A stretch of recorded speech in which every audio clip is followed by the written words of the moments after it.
bagian sini ada teori Big Bang dan juga ada terbentuknya planet bumi. Di sebelah sini ada perkembangan pembentukan bumi dan juga ada penampang bumi saat ini. Di mana di situ terdapat poin yang menjelaskan bahwa kerak bumi yang hanya selubung tipis dan juga terbentuknya magma di dalam bumi. Dan di bagian sebelah sini ada terjadinya tenaga tektonik. Yang di dalam situ terdapat poin-poin tentang energi inti bumi, tentang pergerakan kulit bumi, penampang lapisan bumi, dan yang di atas ada pancaran magma panas yang memunculkan arus konveksi. Dan di sini merupakan perubahan bentuk permukaan bumi karena tenaga tektonik.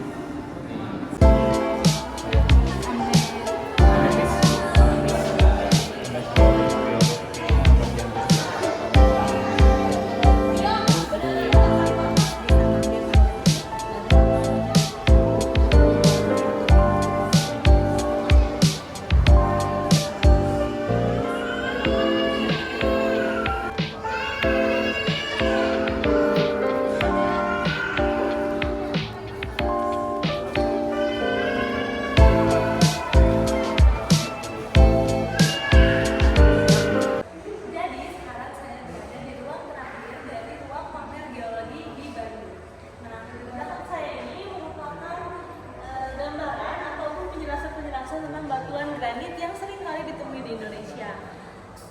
Pada peta ini yang berwarna merah merupakan sebaran granit yang banyak sekali lumayan ditemui di Indonesia. Dan di sini adalah penampang kerak benua tempat terbentuknya granit.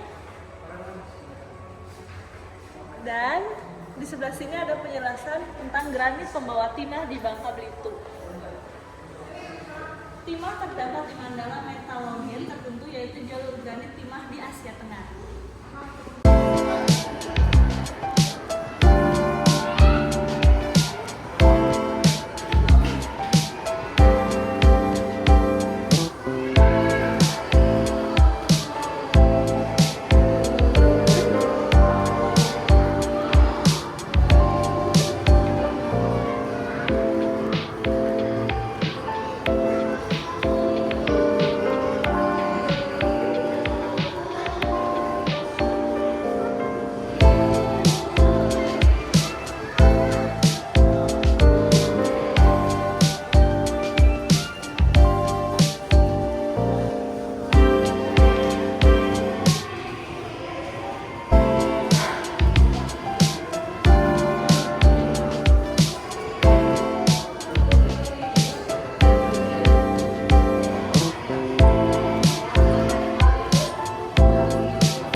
Oke, jadi segitu dulu perjalanan aku di Museum Geologi Bandung. Nah, sekarang aku akan lanjut ke museum kedua. Oke, sekarang saya sudah berada di museum kedua, yaitu Museum Konveksi Asia Afrika. Rotan ini masih asli yang dulu digunakan untuk menyambut kedatangan para delegasi. Jadi kursi ini dulu disimpannya di Bandara Amdir atau sekarang Bandara Hussein Sastra Negara Bandung. Nah, di sana digunakan oleh Pak Ali Sastroamijoyo untuk menyambut kedatangan Pangeran Norodom Sihanouk, ketua delegasi dari Kamboja. Pangeran Norodom Sihanouk ini ketua delegasi paling muda yang hadir waktu itu, karena usianya masih sudah 32 tahun. Jadi ini masih asli kecuali taplak dan asbaknya itu replika, karena yang asli itu asbaknya dari piston pesawat. Nah, kemudian kita geser lagi, di sini ada 4 kotak kaca. Isinya alat-alat yang digunakan oleh kesekretariatan atau oleh panitia. Yang pertama, isinya ada sebuah kamera film. Ada yang bisa nebak beratnya berapa kilo? Di sini ada. Ada berapa? ada 10 kilo ya. Beratnya 10 kilogram. Dan ini teknologinya terpisah. Jadi antara pengambilan gambar dengan suara. Gitu. Kemudian ada 2 mesin pick. Ini mereknya Remington, yang ini mereknya Royal. Bedanya apa? Bedanya di susunan keyboardnya. Yang ini QWERTY, yang ini AZERTY.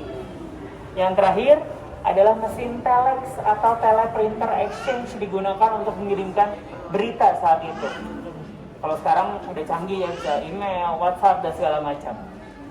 Gitu. Itu mereknya Siemens, made in Jerman. Dan ini miliknya RRI, Radio Republik Indonesia. Gagasan itu sudah ada. Di tahun 1926 dan 1927 di Birville dan di Brussels, para pelajar Indonesia membuat sebuah solidaritas Asia Afrika. Kemudian ditambah lagi di tahun 1933, Bung Karno pidato di lapangan Tegalaga Bandung. Beliau berpidato, kutipannya saya bacakan sedikit. Jikalau banteng Indonesia bekerjasama dengan Sphinx dari Mesir, dengan Lembu Nandi dari India, dengan Liong Barongsai dari negeri Tiongkok, dan dengan kampiun-kampiun kemerdekaan lainnya, niscaya kolonialisme, imperialisme itu akan hilang, katanya. Oke, jadi sekarang saya sudah berada di ruang konferensi Asia Afrika. Nanti saya akan tunjukkan bagaimana situasi dan kondisi dari ruangan ini.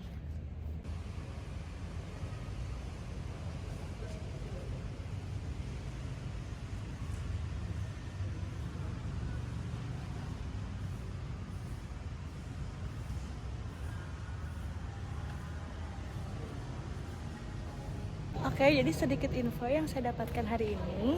Konferensi Asia Afrika diselenggarakan pada tanggal 18 sampai 24 April 1955. Konferensi Asia Afrika mencapai kesuksesan yang sangat besar, baik dalam mempersatukan sikap dan menyusun pedoman kerjasama di antara bangsa-bangsa Asia Afrika, maupun dalam ikut serta membantu terciptanya ketertiban dan perdamaian dunia. Oke, jadi sekian video perjalanan saya di Museum Konferensi Asia Afrika hari ini. Dan nanti saya juga akan melanjutkan perjalanan ke satu museum lagi. Oke, jadi sekarang aku udah di museum yang ketiga, yaitu Museum Gedung Sate. Ini situasi sebelum kita masuk ke museumnya. Ini masih hujan, jadi benar-benar asri banget. Dan udaranya masih seger banget, karena banyak pohon dan juga bersih banget. Oke, sekarang aku udah berada di dalam Museum Gedung Sate yang ada di Kota Bandung. Dan Barat yang harmonis.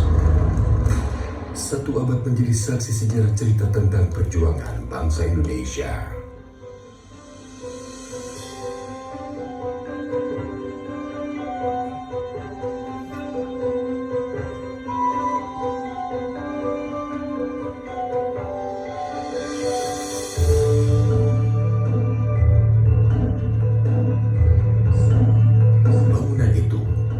Disebut Gedung Sate. Pembangunannya merupakan bukti konkret tentang wacana pemindahan ibu kota Hindia Belanda dari Batavia ke Bandung. Pemindahan tersebut melahirkan konsep berdirinya Balai Agung yang terdiri dari serangkaian gedung megah instansi pemerintahan Hindia Belanda. Kompleks ini bernama Gouvernementsbedrijven. Gedung Sate adalah gedung pertama yang dibangun dalam kompleks tersebut. Gedung Sate rampung dikerjakan. Dari segi arsitektur, Gedung Sate mendapatkan pengakuan sebagai mahakarya karena berhasil memadukan berbagai elemen nilai arsitek kebudayaan Timur dan Barat dengan serasi. Sejak diresmikan pada tahun 1930, Gedung Sate difungsikan sebagai kantor pusat Departemen van Verkeer en Waterstaat dan Sentrale Bibliotheek. Departemen van Verkeer en Waterstaat merupakan jabatan pemerintah Hindia Belanda yang berfungsi untuk mengelola sumber daya air dan manajemen lalu lintas kala itu. Sentrale Bibliotheek merupakan perpustakaan dengan koleksi gabungan dari 7 jabatan pemerintahan Hindia Belanda. Penggabungan ini menjadikannya sebagai perpustakaan terbesar di Asia Tenggara. Waktu berlalu hingga terjadinya Perang Dunia Kedua. Jerman di bawah kepemimpinan Hitler menguasai Polandia pada 1 September 1939. Peristiwa ini menimbulkan efek domino ke seluruh dunia, termasuk kota Bandung. Jepang yang beraliansi dengan Jerman mengamankan wilayah Indo-Pasifik dari cengkraman aliansi musuhnya. Pada tahun 1942, Belanda menyerah atas gempuran Jepang dalam Perang Pasifik. Membuat Jepang menguasai kota Bandung dan menjadikan Gedung Sate sebagai pusat pemerintahan Jawa Madura. Sedangkan jawatan Departemen van Verkeer en Waterstaat dirubah menjadi Kotubu Bunshitsu, sebuah instansi milik Jepang yang berfungsi sama. Sejak itu, istilah pekerjaan umum lazim digunakan sampai sekarang.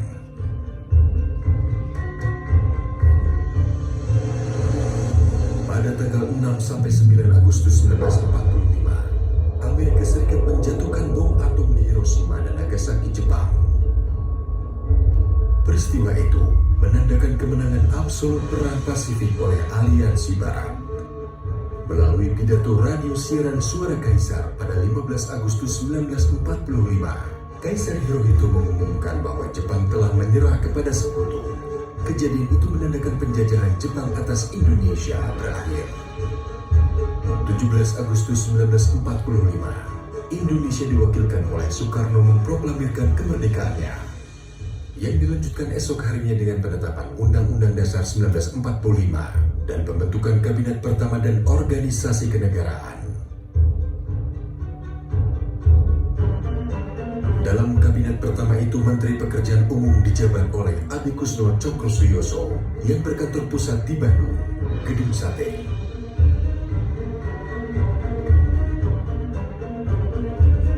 Walaupun sudah memproklamasikan kemerdekaannya, Indonesia tidak serta-merta menikmatinya secara utuh. Pada tanggal 4 Oktober 1945, tentara Sekutu yang diikuti oleh Nika dan Gurkha memasuki kota Bandung untuk merusak kedaulatan NKRI. Pada tanggal 3 Desember, pasukan Sekutu menyerang Gedung Sate. 21 orang pemuda dari Angkatan Muda DD berjuang habis-habisan mempertahankan Gedung Sate. Sebagian besar terluka berat dan 7 orang dinyatakan hilang.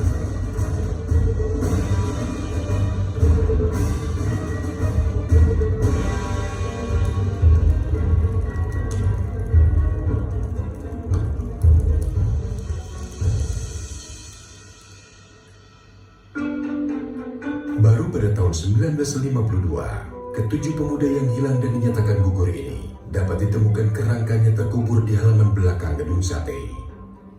Kerangka ini kemudian dipindahkan ke Taman Makam. Oke, jadi hari ini aku udah selesai mengelilingi 3 museum yang ada di Bandung, dari Museum Geologi, Museum Konferensi Asia Afrika, dan yang terakhir adalah Museum Gedung Sate.